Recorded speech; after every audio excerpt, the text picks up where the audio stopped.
saaka halkan aanu ku qabanay ee saraakiisha ciidanka booliiska qaybta bari annagoo ka duulayna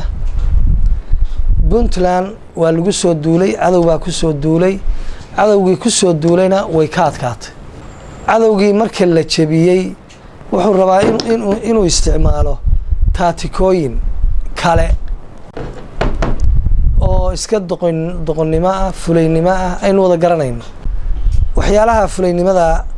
ayay hadda maagan yihiin inay ku shaqeystaan way socotay ciidamaduna waa hayeen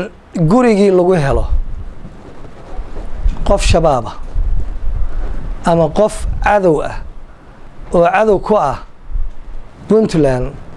ha ogaadeen ciddii lahayd inuusan dib gurigaas uusan u lahaanin waxaan kaloo digniin ka bixinaynaa ciddii qarisa wuxuu noola mid yahay shabaab waxaan kaloo digniin ka bixinayaa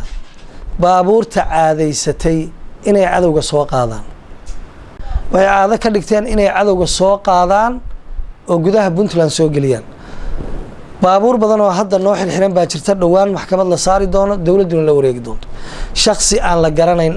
abtirsiintiisa iyo wuxuu yahay iyo cidda damiinka iyo meesha uu socdo gaariga soo qaada